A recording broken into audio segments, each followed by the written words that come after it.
Toss வந்துட்டு ஆல்ரெடினா. So இப்போ toss போட்டிருக்காங்க ஆப்கானிஸ்தான் ஜெயிச்சிருக்கு. லைக் இப்போ ஆப்கானிஸ்தான் பேட்டிங் மாதிரி இருக்கு. நாங்கள் வந்துட்டு இந்தியா ஃபர்ஸ்ட் பேட்டிங் வரும்னு எதிர்பார்த்தோம். ரோஹித் கிட்ட இருந்து ஒரு டபுள் செஞ்சுரி எடுப்பாத்தோம் இந்த சேப்பாக் ஸ்டேடியம்ல. இப்போ செகண்ட் இன்னிங்ஸ் வந்துட்டு போயிருச்சு இந்தியா. மேபி ஒரு செஞ்சுரி எதிர்பார்க்குறோம் ரோஹித் கிட்ட இருந்து. எனக்கு ரோஹித் வந்துட்டு வேர்ல்டு கப் ஆடுவார் நம்ம எதிர்பார்க்குறோம். எல்லா இந்தியா ஃபேன்ஸ் எல்லாருமே அதான் எதிர்பார்ப்பாங்கன்னு நினைக்கிறேன்.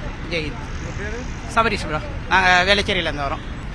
ரோஹித் சர்மாக்காக தான் வந்தோம். ரோஹித் சர்மா வந்து சென்னைன்னொன்னே ரோஹித் அண்ணன் எங்க அண்ணனை பாக்குறதுக்காக தான் வந்தோம். நான் பெரிய மும்பை இந்தியன்ஸ் ஃபேன்ல இருந்து எங்க அண்ணன் தான் இன்னைக்கு செஞ்சுரி அடிப்பாருன்னு நானும் நம்புறேன். அவனும் என் ஃப்ரெண்டும் நம்புறான். நீங்க அண்ணன் செஞ்சுரிக்காக தான் வந்திருக்கேன். என் பேர் ஹரியரன். பீக் அபெக்ஸ் மேல் பிரெடேட்டர் ரோஹித் சர்மாவுக்காக பார்க்க வந்திருக்கோம். இன்னைக்கு அண்ணன் அடிக்கிற அடியில அண்ணன் வந்து கேம் ரீஇன்வென்ட் பண்ணிருக்காப்ல. சென்னை வரைக்கும் அடிச்சல நிறைய பேர் பேசுறாங்க, நிறைய பேர் வாயடிக்க போறாரு. இன்னைக்கு அடிக்கிற அடியில பழக்க போறாரு. கிரீஸ்வரன் ரோஹித் சர்மா ஃபேன்ஸு. ஸோ இனிமேல் அவர் எப்போ சென்னையில் விளாடுவாருன்னு தெரியல இந்தியாவுக்காக. மேபி அவர் லாஸ்ட் மேட்சாக இருக்கலாம். ஸோ அதனால ரொம்ப எக்ஸைட்டடாக இருக்கும். லாஸ்ட் மேட்ச் ஒரு 50 மிஸ் பண்ணிட்டாரு. இந்த மேட்ச் ஹோப்ஃபுல்லி ஒரு 50 ஆர் செஞ்சுரி அடிச்சாருன்னா ஹாப்பியாக இருக்கும். அனிருத் சென்னை தாங்க, ட்ரிப்ளிகேன் தான், பக்கத்தில் தான் வீடு. இன்னைக்கு ஒரு ஹை ஸ்கோர் மேட்சை எதிர்பார்க்குறோம். இந்த 2 மேட்சே கொஞ்சம் சொதப்பலாக இருந்துச்சு. இன்னைக்கு நல்லா அவங்களும் நல்லா ஃபர்ஸ்ட் பேட்டிங் எடுக்கிறாங்க. நல்லா அடிச்சு நம்மள அதை சேஸ் பண்ற ஒரு நல்ல ட்ரீட்டா எதிர்பார்த்து தான் இன்னைக்கு நாங்கள் வந்திருக்கோம் சென்னைக்கு. சென்னை கிரௌடை பற்றி நமக்கு நல்லாவே தெரியும். Stadium full.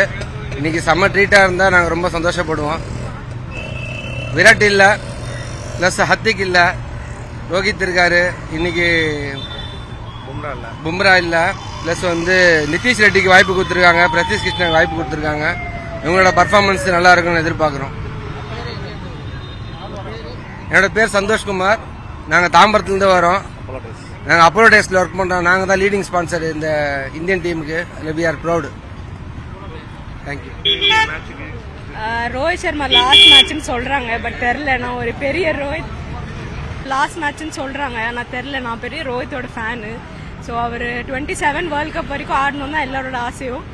அதான் சுப்மன் கில்லும் நல்லா கேப்டன்சி பண்ணியிருக்காரு லாஸ்ட் 2 மேட்ச். பார்ப்போம் இந்த வாட்டி யார் நல்லா விளையாடுறாங்க.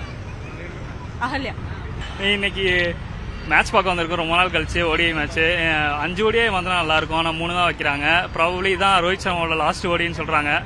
லெட்ஸ் see என்ன நடக்குதுன்னு பார்ப்போம். மேபி இன்னைக்கு 200 இன்னைக்கு எக்ஸ்பெக்ட் பண்ணலாம். மேபி 200 300 கூட கன்வெர்ட் ஆகலாம். ஏய் சும்மாறா பார்க்கலாம். சேசிங் எப்படி இருக்குன்னு பார்ப்போம். Will see about the fielding and batting. Okay, Prabhakaran என் பேர். போறோம். சூப்பரா இருக்க போது. இன்னைக்கு இந்தியா தான் ஜெயிக்கணும்னு நினைக்கிறோம். இந்தியாவுக்கு சப்போர்ட் பண்ணுங்க. இதுதான் ஃபர்ஸ்ட் டைம் மேட்ச் பார்க்க வரோம். India Afghanistan match. நாங்க திருச்சியில இருந்து வரோம் மேட்ச் பார்க்கிறதுக்கு. கண்டிப்பா இந்தியா ஜெயிக்கும். என்னோட நேம் வந்து சந்திரா. என் பேரு கார்த்திசன். ஈசன்.